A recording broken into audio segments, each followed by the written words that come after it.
할렐루야. 네. 오늘도 우리 히즐라이프 처치는 하나님께 최고의 예배를 드리길 소망합니다. 8월이 이제 시작되었습니다. 휴가를 저처럼 다녀오신 분도 계시겠지만 이제 휴가를 계획하시는 분도 계실 거라 생각합니다. 저도 오랜만에 가족들과 함께 행복한 시간을 가졌습니다. 덕분에 얼굴부터 해서요 팔 다리까지 완전히 다 타버렸습니다. 제가 그 초등학교 때 어렸을 때 아버지와 이제 우리 부모님 그리고 우리 형제들 같이 바닷가에 가고 이랬을 때 그때도 참 많이 탔었는데요. 그때 이후로 이번에 가장 많이 탄 것 같습니다. 그만큼 정말 즐겁고 행복한 시간을 보냈던 것 같아요. 휴가라는 것은 그렇습니다. 쉼이죠. 쉼입니다. 휴식이에요. 하나님께서 천지를 창조하시고 쉼을 가지셨습니다. 7일째 되는 날 안식일을 가지셨죠. 솔직히 말하면 하나님은요 쉬실 필요가 없는 분이에요.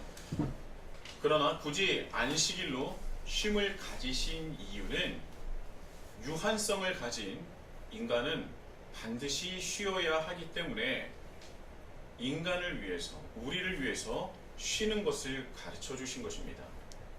그래서 인간은요 하나님께서 가르쳐 주신 대로 쉬어야지, 반드시 휴식을 취해야지만이 다시 일어나서 걸을 수가 있습니다. 우리 인간은요 하나님을 믿고 따르는 존재로 하나님의 뜻을 세상에 드러내고 이뤄내는 존재로 창조되었습니다. 그래서 그것을 하나님의 형상에 따라 창조되었다, 지음바되었다 라고 말을 하는 것이죠. 그래서 우리의 첫 번째 스승은 바로 하나님이십니다. 그래서 우리가 하나님을 믿고 잘 따를 수 있도록 하나하나 다 세세하게 가르쳐 주신 거예요. 그것이 성경에 쭉 나와 있는데 그 중에서 보고 배우게 한 것 중에 첫 번째가 무엇이냐? 반드시 쉬라라는 것이었다는 거예요. 쉼입니다. 휴식이죠. 인간은 유한한 존재이기 때문에 쉬지 않으면은 24시간 365일 일을 할 수가 없어요. 반드시 쉼을 가져야, 휴식기를 가져야 더 높게, 더 멀리 나아갈 수 있는 것입니다. 열심히 일만 하다 보면 몸도 마음도 지치기 마련이죠. 그럴 때 적절한 쉼을 가짐으로 해서 그 쉼을 가진 이전보다 쉼을 가진 그 이후가 훨씬 더 일의 능률이 붙고 더욱더 성공적인 일을 가질 수 있다는 겁니다. 그런데요, 또 여러분, 일을 열심히 하다 보면 이런 것도 있어요. 내가 정말 일을 열심히 하고 있는데 열심히 일한 만큼 우리의 시야가 좁혀지고 있다는 생각을 하신 적은 없습니까? 네, 우리가 일만 너무 몰두하다 보면은 오히려 언제서부턴가 내가 볼 수 있는 시야가 점점 좁아지는 거예요. 그때 무엇이 필요하냐? 쉼이 필요해요. 쉬면 우리의 시야가 넓어지고 마음도 넓어지고 좀 더 많은 것을, 좀 더 넓은 것을 볼 수 있게 됩니다. 그러니까 결국 뭐냐? 쉬어야 된다는 거예요. 쉬어야 됩니다. 쉬어야 됩니다. 여러분 쉬세요. 좀 쉬십시오. 열심히 일한 분 쉬십시오. 우리 아이들은 너무 쉬어서 문제인데 너무 많이 놀아서 문제인데 우리 열심히 일하는 어른분들은 물론 우리 아이들도 열심히 공부하고 열심히 자기 발전을 위해서 노력을 합니다. 그냥 농담 삼아서 한 말인데 그때마다 꼭 쉬어야 됩니다. 부모들은 어린 자녀들의 쉼을 꼭 챙겨줍니다. 근데 정작 부모님들은 자신의 쉼에 대해서는요 챙기지 못하는 경우가 있어서 참 그것이 걱정이 되고 염려가 됩니다. 그런데 쉬는데도요 지혜롭게 쉬어야 됩니다. 정말 지혜로운, 이 쉬는데도요 지혜가 필요하다는 거예요. 제가 이번에 우리 가족들과 함께 동해바다에 갔는데 동해바다 가니까 너무 좋은 거예요. 근데 그 중에서 이 조개를 잡는데 이 조개를 잡는 것이 너무나 재밌다 보니까 제가 첫째 아들과 정말 오랜 시간 동안 조개를 잡았습니다. 근데 그때 제가 지혜롭지 않게 그리고 또 이제 제가 잡은 것들 또 그런 것들을 우리 둘째 아들 동률이도 열심히 그걸 수송하기도 하고, 그리고 또 오며 가며 또 조개도 잡는 거예요. 아, 그래, 조개 잡는 게 이렇게 재밌구나, 이런 생각을 하고 있는데, 제가 그걸 몇 시간 동안 잡다가 문득 눈이 아프다는 것을 느꼈습니다. 눈이 아픈데도 이 아이들과 함께 이 시간을 보내고 조개 잡는 데에 너무나 열중한 나머지 이 눈이 아픈 걸 참고 또 참았어요. 그리고 열심히 계속 잡았습니다. 조개를 잡는 동안에 눈이 아프더라 하더라도 참고 견디고 계속 조개를 잡았죠. 조금만 참자, 조금만 참자. 그리고 나서 바다에 나와서 샤워를 하는데 눈이 너무 아픈 거예요. 그리고 눈을 자세히 봤더니 엄청나게 빨갛게 충혈이 되어 있었습니다. 그리고 그 눈으로 운전을 하고 오는데 눈을 뜰 수가 없는 거예요. 아프기도 하고 침침하기도 하고. 그래서 중간에 저 와이프와 교대를 해서 도착을 했습니다. 그리고 아무래도 안 되겠다 해서 응급실에 갔는데요. 그 저녁에 응급실에 갔는데 의사의 진단이 뭐냐면 각막이 찢어졌답니다. 눈을 뜨고 눈을 부릅뜨고 조개를 잡는다는 그 집념하에 바다를 그렇게 들어갔다 나왔다 들어갔다 나왔다 그 하는 바람에 각막이 찢어져서 충혈이 됐다는 거예요. 얼마나 아팠는지 모릅니다. 그래서 그때 받은 약을 뿌리고 바르고 하다 보니 지금은 그나마 좀 나아졌는데 아직까지 이 붓기가 다 사라지지 않았고 지금은 조금씩 충혈된 것이 사라지고 있긴 해요.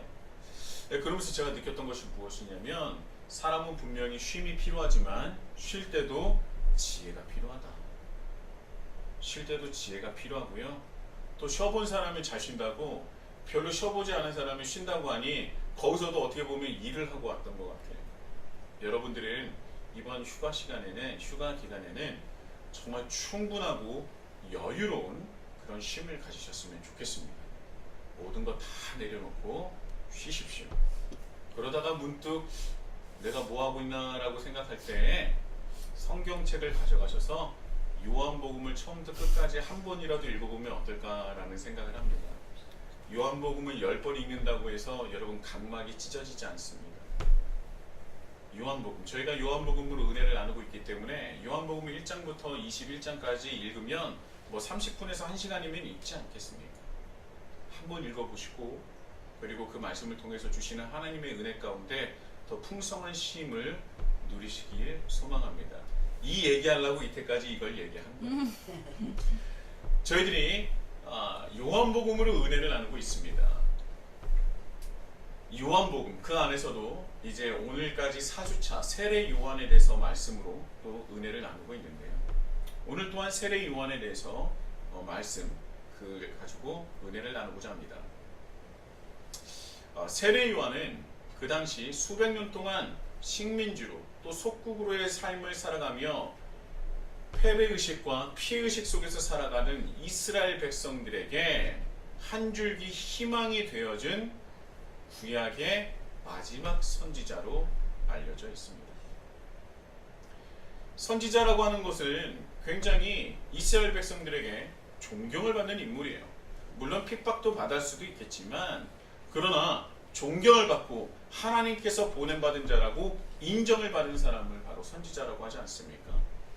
그래서 구약의 마지막 선지자라고 세례 요한을 칭할 만큼 세례 요한은 이스라엘 백성들에게 귀한 말씀을 전하고 하나님의 말씀을 전하는 존재였습니다.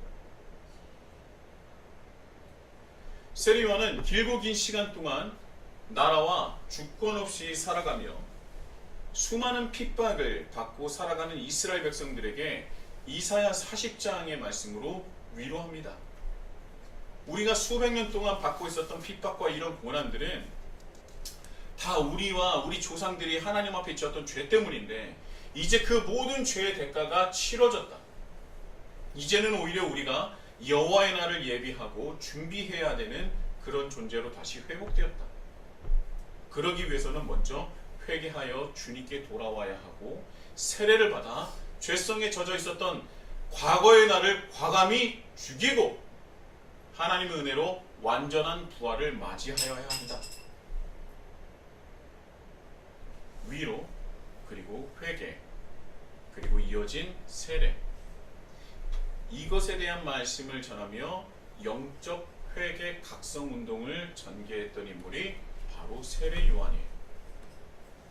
이스라엘 백성들은 이런 세례 요한에게 고개를 숙이며 존경하고 따를 수밖에 없었을 것입니다. 왜냐하면 그들이 이제까지 봤었던 종교 지도자들은 말과 삶이 달랐어요. 말은 하나님의 말씀을 전하고 있지만 그러나 그들이 행하는 삶은 그들이 말하는 말과 달랐습니다. 그러나 세례 요한은요, 자기가 하는 말 그대로 똑같이 살아냈고, 그리고 그가 살아가는 그 모습을 봤을 때 이스라엘 백성들은 그를 더욱더 선지자로서 여기며 따를 수밖에 없었던 것이에요. 이스라엘 백성들은 알고 있었습니다. 자신들을 이끌어간다고 하는 그 종교 지도자들과 정치인들을 보면은 로마와 결탁했다는 것을 누구나 다 알고 있었어요. 그러나 말은 못했던 겁니다. 그들이 힘이 무서워서. 그리고 또한 그들이 자신의 권력을 유지하기 위해서, 자기의 욕심만을 채우기 위해서 수많은 악행들을 저질렀기 때문에 그것에 대한 불만이 쌓여가던 중이었습니다. 자, 왜 그가 세례 요한이 그들에게 더욱더 삶과 말씀이 일치되었는지 그 증거가 바로 오늘의 말씀 28절에 나와 있습니다. 오늘 본문 말씀 28절을 보면요, 세례 요한이 사람들에게 있어서 존경과 사랑을 받을 수밖에 없었는지, 왜 그렇게 사랑을 받았는지를 알 수 있는데요. 무슨 말씀이 있느냐? 요단강 건너편 베다니에 있었다고 합니다. 베다니. 여러분, 베다니라고 하면은 누가 생각이 납니까? 이 생각이 좀 나야 되는데, 베다니라고 하면 굉장히 유명한 사람 있죠? 바로 요한복음 11장에 나오는 나사로. 나사로가 있었던 곳이 베다니예요. 그런데 요한복음 11장에 나오는 그 죽은 나사로가 살던 곳이 아니에요. 이름은 베다니가 같지만 똑같은 곳이 아닙니다.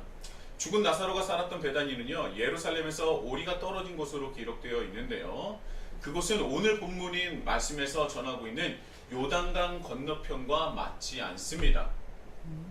그래서 이 부분은 많은 성경학자들이 뭐라고 생각하냐면, 이 베단이라는 곳은 지역 이름도 있었겠지만 아픈 자들의 집이라는 뜻을 가진 이 베단이는요, 아마도 각 지역에서 병들거나 아픈 사람들이 모여 사는 곳을 말하는 일반 대명사가 아니었을까, 일반 명사가 아니었을까라고 생각을 합니다.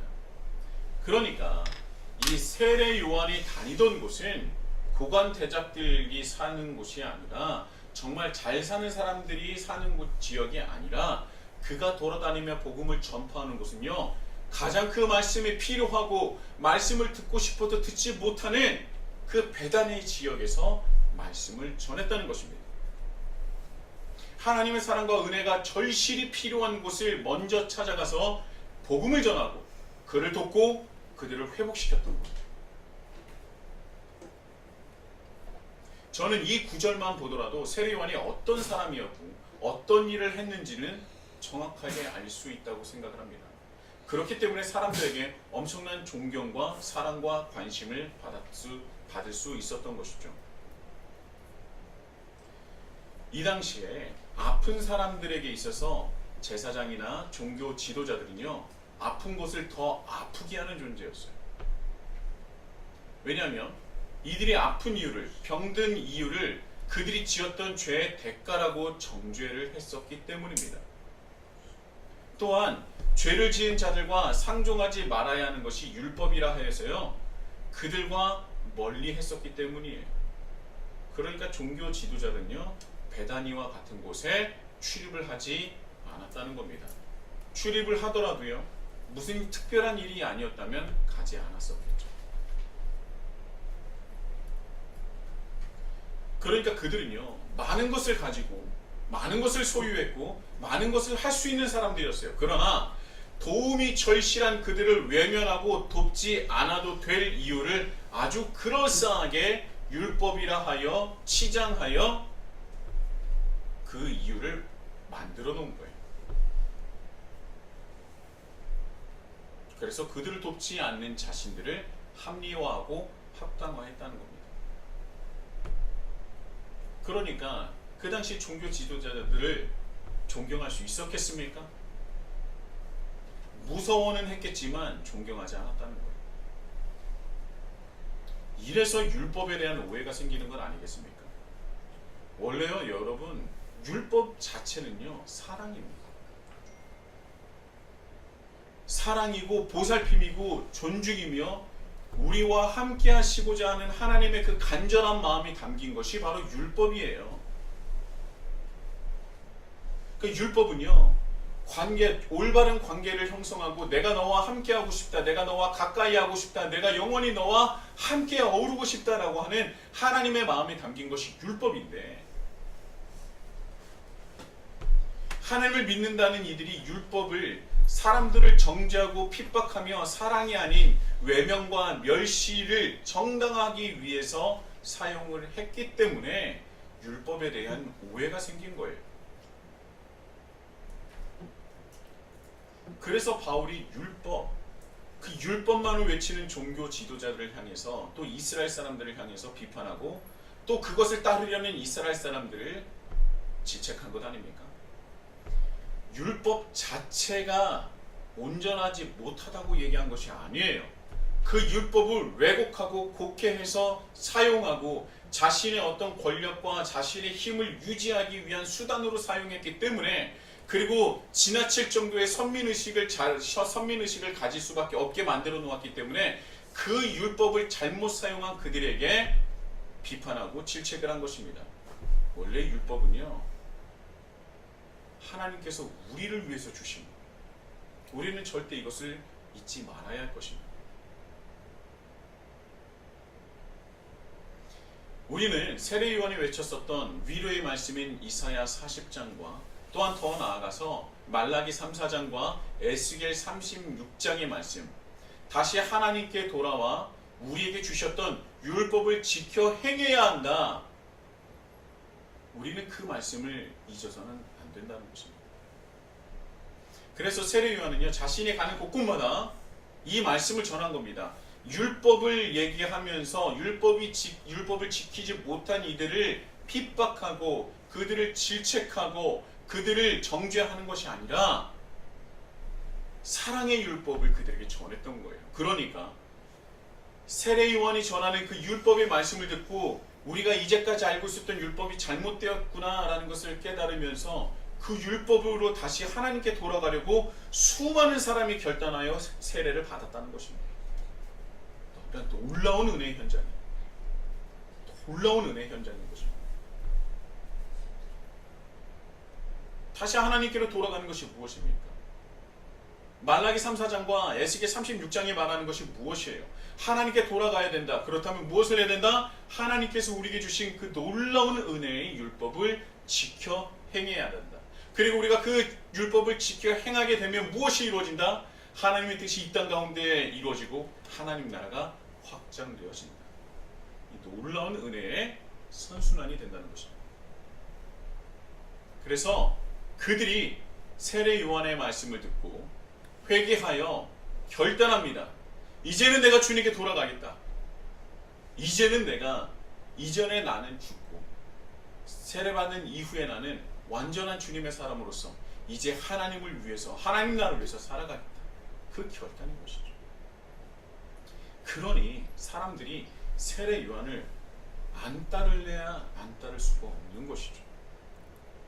그렇게 말씀을 전하며 그렇게 복음을 전하는 세례 요한에게 수많은 사람들의 관심과 사랑과 존경이 따라왔어요.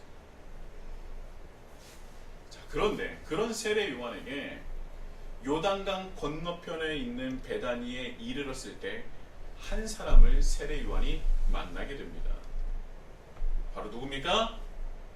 예수님. 그렇죠. 바로 예수님이에요. 아주 집중 잘하고 있어요. 플러스 1점씩 아주 좋습니다. 예수님을 만나게 됩니다. 예수님이 세례 요한에게 다가오는 것을 보며 세례 요한이 말합니다. 예수님을 보자마자 느꼈던 것 같아요. 보라, 세상 죄를 지고 가는 하나님의 어린 양입니다. 보라, 세상 죄를 지고 가는 하나님의 어린 양이로다. 이 말씀을 가지고도 설교를 한 주를 할 건데, 자, 이 말씀 이후에 또 이어서 말합니다. 내가 전에 말하기를 내 뒤에 오는 사람이 있는데 나보다 앞선 것은 그가 나보다 먼저 계심이라. 그 말을 한 것이 바로 이 사람을 가리킵니다. 자, 이 말씀을 보면 세례요한이 전한 이사야 40장 그리고 말라기 3, 4장 에스겔 36장의 말씀을 전했는데, 이 말씀을 전하는 과정에서 내가 왜 이 말씀을 전하느냐, 내가 왜 이런 사역을 감당하고 있느냐, 그 이유가 뭐라고 하는 거예요? 내가 어떠한 존재를 준비하고 예비하고 있는 것이다. 그래서 이사야 40장, 말라기 3, 4장, 그리고 에스겔 36장, 그리고 더불어서 내가 이 말씀을 전하고 영적 회개 각성 운동을 전개하는 이유는 어떠한 분을 예비하기 위해서 전해였는데, 바로 저 사람이 내가 말한, 일전에 말한 그 사람이다. 그런데 그분은 세상 죄를 지고 가는 하나님의 어린 양이다 라고 말씀을 전한 것이죠.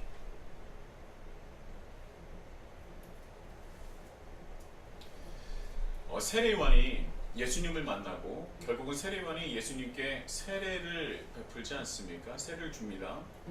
그런데 이 요한복음의 말씀은 축약되어 있는데요, 이 말씀에 대해서 조금 더 구체적으로 언급한 말씀이 있습니다. 그 말씀이 바로 마태복음 3장의 말씀인데요, 이 상황이 더욱더 정확하게 기록되어 있어요. 세밀하게 기록되어 있는 것이죠. 마태복음 3장 13절부터 17절까지의 말씀입니다. 이때 예수께서 갈릴리로부터 요단강에 이르러 요한에게 세례를 받으려 하시니, 요한이 말려 이르되 내가 당신에게 세례를 받아야 할 터인데 당신이 내게로 오시나이까? 예수께서 대답하여 이르시되 이제 허락하라. 우리가 이와 같이 하여 모든 의를 이루는 것이 합당하니라 하시니, 이에 요한이 허락하는지라. 예수께서 세례를 받으시고 곧 물에서 올라오실새 하늘이 열리고 하나님의 성령의 비둘기같이 내려 자기 위에 임하심을 보시더니 하늘로부터 소리가 있어 말씀하시되 이는 내 사랑하는 아들이요 내 기뻐하는 자라 하시니라. 자, 세례 요한은요, 예수님이 자신에게 세례를 받으러 오는 것을 보고 세상 죄를 지고 가는 하나님의 어린 양이로구나 라고 했지만 약간 적잖이 당황했던 것 같아요. 내가 당신에게 세례를 받아야 될 존재인데 어떻게 내가 당신에게 세례를 베풀겠습니까? 굉장히 당황하죠. 근데 그때 예수님께서 하신 말씀이 내가 당신에게 세례를 받는 것이 하나님의 의를 이루는 것에 합당하고 꼭 필요한 것이다 라고 말씀해요. 그러니까 이게 참 재밌는 말씀이에요. 하나님께 사명을 받아서 사명을 감당하고 있는 세례 요한에게 하나님이신 예수님이 다가와서 세례를 받고자 합니다. 그런데 이 세례라는 것은 이전에 나는 죽고 이후에는 또 다른 나로 부활하는 것인데, 이 죽을 때 뭐가 죽는 거예요? 죄가 많은 내가 죽는 거잖아요. 이 예수님은 세례를 받으실 필요가 있어요, 없어요? 없어요. 없잖아요. 죄가 없으신데 세례를 받으실 필요가 없어요. 근데 세례를 받으셨습니다. 무엇을 위해서? 예수님이 감당하셔야 하는 그 사명을 위해서 세례를 받으십니다. 누구의 죄를 위해서? 세상 죄를 지고 가는 어린 양의 사명을 감당하시기 위해서 세례를 받으십니다. 그래서 예수님이 세례를 받으신 이유는 이전에는 누구냐? 바로 세상입니다. 세상 죄를 지고 죽으시는 걸. 그리고 예수님은 다시 한번 결단하십니다.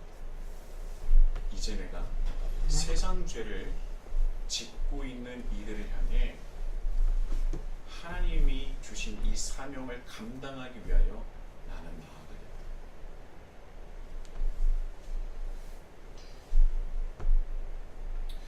여기서 놀라운 은혜는요, 제가 경험한 은혜는 사명을 감당하는 이에게, 하나님께서 주신 그 사명을 감당하는 이에게는 하나님이 직접 찾아오셔서 자신의 사명까지도 함께 이루어 가신다. 세례 요한이 하나님께서 주신 그 사명을 감당하니 하나님이신 예수님이 직접 찾아오셔서 예수님의 그 사역을 함께 연합하여 또 다른 사명으로 더 깊고 깊은 그 사명으로 나아가게 하십니다. 세례 요한의 사명과 예수님의 사명이 하나가 되어서 더 놀라운 사명으로 더욱더 확장되는 것이죠. 저는 이것을 보고 참 은혜를 받았습니다. 만약에 이 당시 그냥 보통 종교 지도자들처럼 적당하게 로마 결탁하여서 사명을 감당한 척했다면 예수님께서 세례 요한에게 나아가셨을까? 아니랍니다. 세례 요한은 묵묵히 하나님께서 자신에게 주시는 그 말씀을, 그 사명을 가지고 묵묵히 그 길을 베다니에서 감당하고 있었던 것입니다. 그 모습을 보시고 예수님이 바로 세례 요한에게 나아가십니다.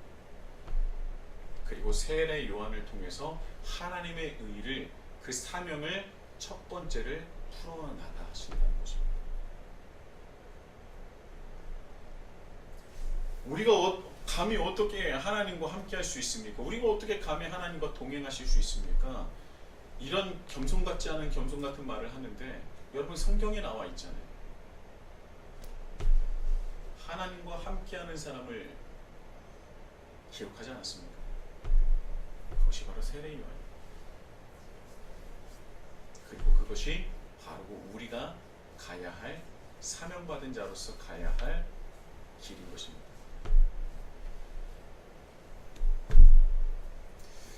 참 멋있어요. 이 현장이야말로, 이 말씀 안에 담겨진 이 현장이야말로 우리 그리스도인이 본받아야 할 모습인 것입니다. 여러분, 하나님은요 우리 각자에게, 우리에게 주신 사명이 있습니다. 그 사명은요 각각 어떤 모양일지라도 너무나 귀하고 귀한 것이죠. 뭐가 더 좋고 뭐가 더 안 좋고 이런 거 없습니다. 하나님께 주신 사명은 그 하나하나가 너무나 귀하고 거룩한 것이에요. 그리고 또한 하나님께서 우리에게 주신 그 사명을 감당할 때 우리는 가장 빛나는 존재, 가장 귀한 존재로 거듭나게 되는 것입니다.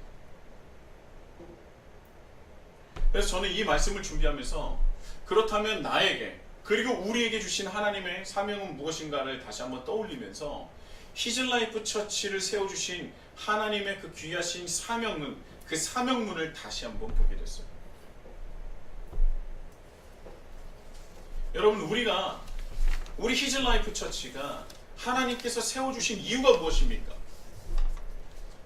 사명이 있습니다.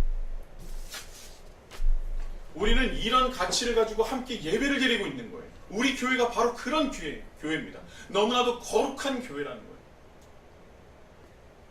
아직은 부족함이 있을 수도 있겠지만 그러나 그 길을 우리는 묵묵히 걸어가고 있는 것입니다. 많은 교회가 성도를 위한 교회로 각종 서비스를 제공하고 편리함과 편안함을 제공하려고 노력하죠. 그래서 설교와 찬양도 성도들이 좋아하고 원하는 설교, 찬양을 합니다. 그러나 우리 히즐라이프 처치는 성도를 위한 교회가 아닙니다. 오직 하나님만을 위한 교회예요. 물론 성도 서로가 사랑하고 힘이 되어주며 위로와 기쁨을 함께 나누는 그런 귀한 믿음의 공동체이지만 그 공동체가 세워져야 하는 이유조차 하나님의 의를 위한, 하나님 나라 확장을 하기 위해서 모여있는 공동체라는 것을 잊지 말아야 된다는 거예요. 우리가 서로 사랑하고 우리가 서로 위로하며 평안함을 축복하고 우리가 더욱더 기쁨과 사랑을 나누는 이유는 든든한 믿음의 공동체를 세워나가기 위해서, 그래서 더 나아가 하나님 나라를 확장하기 위해서라는 것을 우리는 잊지 말아야 한다는 겁니다. 교회는 성도를 위한 것이 아니에요. 하나님을 위한 것이어야 됩니다. 우리 히즐라이프 처치를 세워주신 하나님의 계획은 성도 중심의 교회가 아니라 하나님 중심의 교회입니다. 하나님 나라를 위한 교회라는 거예요. 우리가 하나님을 믿는 이유는 내가 세상적인 복을 받고 성공하기 위해서가 아니라는 것이죠. 그것은 이방인이나 그리고 다른 종교랑 다를 바 없는 가치 없는 기독교로 전락시키는 거예요. 하나님 뜻대로 살아가기 위해서, 그러므로 하나님 나라를 확장하기 위해서 우리는 하나님을 믿는 것입니다. 아시겠습니까? 그것을 정확하게 기억해요. 우리가 하나님을 믿는 이유는 하나님 뜻대로 살아가 하나님 나라를 확장하기 위해서 믿는 거예요. 그래서 우리 공동체는 성도들을 위한 서비스를 무엇인가 해서 편리함을 제공하려고 그렇게 노력하지 않습니다.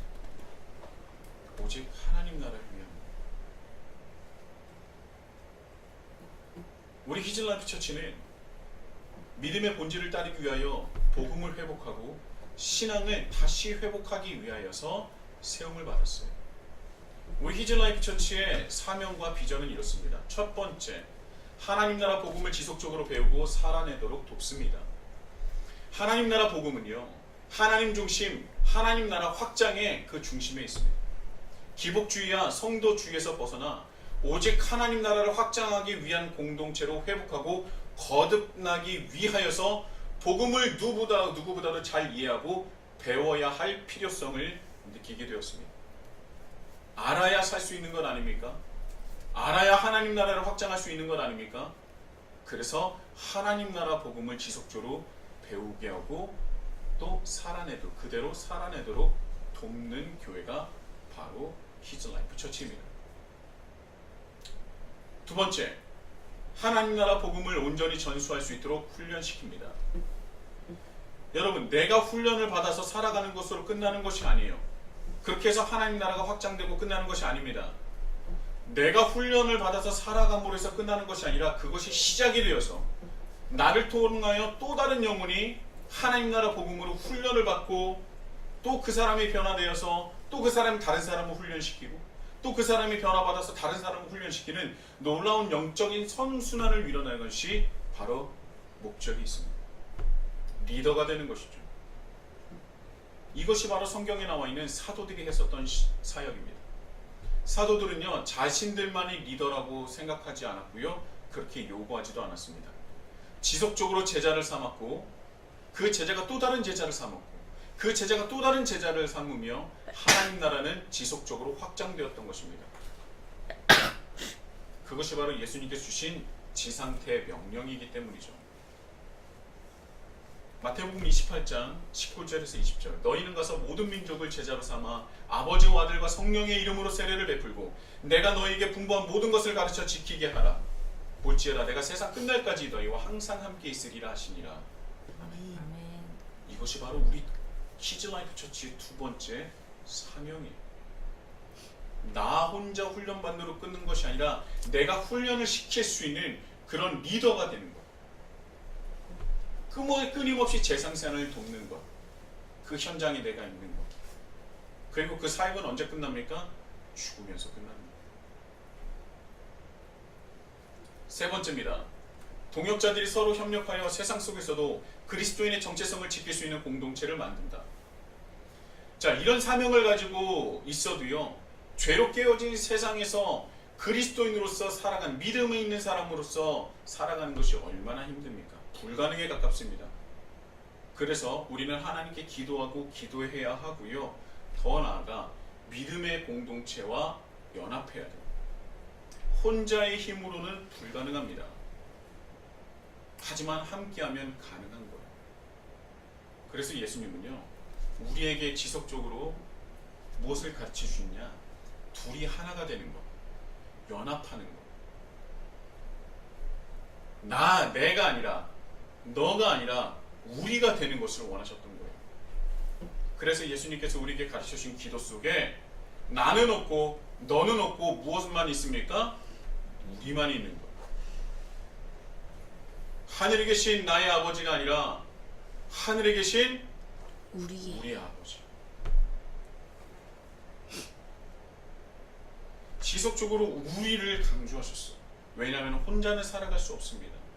사람이 모여서 함께 연합하여 공동체를 이루어 함께 살아간다면 가능한 거예요. 그래서 그 공동체를 이루어 나가야 되는 것입니다. 네 번째입니다. 공동체를 통해 하나님 나라 복음을 전수하며 새로운 공동체를 세우고 후원합니다. 우리 히즈라이프 처치는 우리 교회와 공동체의 성장을 목표로 하지 않습니다. 우리의 목표는 하나님 나라 확장이며 그 확장은 또 다른 공동체가 세워지는 것을 말하는 거예요. 요즘의 교회가요, 성장주의지 않습니까? 그 교회가 성장하는 것을, 수적으로 사람들이 늘어나는 것을 목표로 하기 때문에 많은 것들이 무너졌습니다.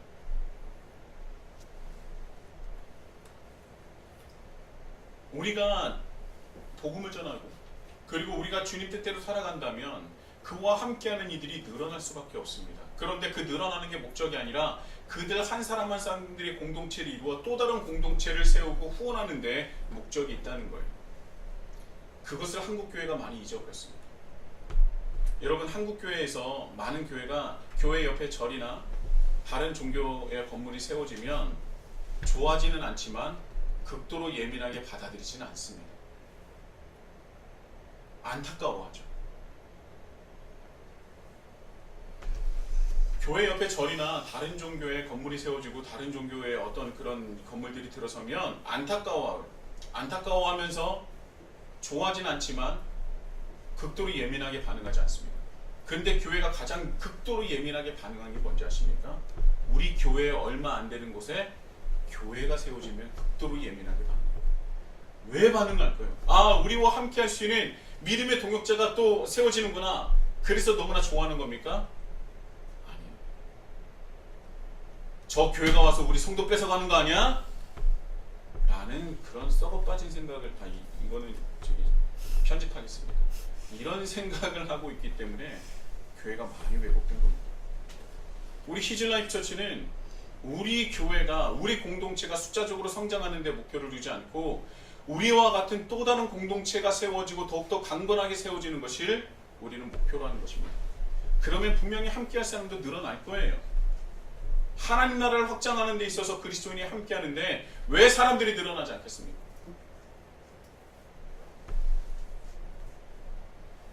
어떤 분은 그럽니다. 하나님에 이렇게 많은 교회가 있는데 또 교회가 세워지는 게 맞습니까? 저는 그래서 반대로 묻고 싶어요. 그렇게 많은 교회가 있는데 왜 하나님은 왜 아직까지도 이 지경인 겁니까? 그렇게 수백 개의 교회가 있는데도 불구하고 미사역에 왜 내가 흉기를 들고 나가겠다는 사람들이 나오는 거냐? 우리나라의 수도권에 정말 수천 개의 수만 개의 교회가 있는데도 불구하고 왜 사람들은 계속 힘들어하고 하나님을 몰라하며 오히려 하나님을 욕하는 사람들이 늘어나는 겁니까? 정말 교회가 필요 없는 겁니까? 아니에요. 제대로 된 교회가 없기 때문이에요. 그래서 교회가 더 생겨야 됩니다.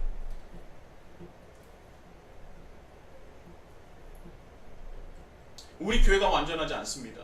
부족함이 많죠. 저도 부족합니다. 우리 다 부족해요. 그러나 한 가지 이 목적을 가지고 살아가고 우리가 교회를 섬기고 있다는 것입니다. 우리는 절대 이것을 잊지 말아야 돼요.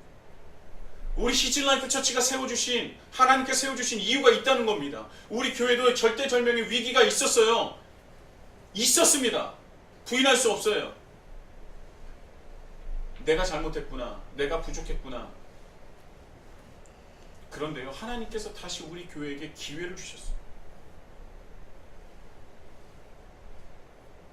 그리고 저는 다시 한번 되새깁니다. 아, 하나님께서 우리를 세워주신 그 이유가 내가 그 사명을 내가 잠시 잊었나 보다. 그리고 그것을 다시 재조정하여서 다시 주님께서 주신 사명으로 돌아가는 겁니다. 우리가 이 하나님께 주신 이 사명을 우리가 잊지 않고, 이 사명을 잊지 않고 우리가 이 사명대로 우리 교회를 섬기게 된다면 예수님께서 우리 세례요한에게 예수님께서 찾아오신 것처럼 분명히 예수님께서 우리 이 히즈라이프 처치에 찾아오셔서 우리의 사명과 하나님께서 우리에게 주신 그 사명과 예수님께서 그 사명이 하나가 되어서 놀라운 역사를 이루어 주실 줄 믿습니다. 아멘. 우리는 그 사명을 회복해야 되는 거예요. 그리고 여러분들 하나님께 주셨던 그 사명을 회복하십시오. 언제까지 십수년 동안 수십 년 동안 똑같은 믿음으로 그렇게 살아갈 겁니까? 저도 마찬가지였지만 제가 다루고자 하는 것은 무엇이냐면 다시 돌아가는 거예요. 다시 주님께 돌아가죠. 그리고 나를 죽이는 거예요. 그리고 예수님의 은혜로 다시 부활하는 거죠. 그리고 이렇게 노력하고 이렇게 살아가고 또 이렇게 해낸다면 분명히 우리 히즐라이프 처치를 통해서 하나님께서 놀라운 은혜를, 놀라운 역사를, 놀라운 하나님 나라의 확장을 이루어 주실 줄 믿습니다. 아멘. 세례 요한은 바로 우리가 되어야 돼요. 바로 우리가 세례 요한이 되어야 하는 거죠. 오늘의 말씀, 이 말씀이 우리의 말씀이 되길 소망하며 세례 요한이 받았었던 놀라운 주님의 은혜를 우리 히즐라이프 처치 한 분 한 분이 모두 누리시는 귀한 은혜를 누리시는 우리 모두가 되길 예수님의 이름으로 축복합니다. 아멘. 우리 다 같이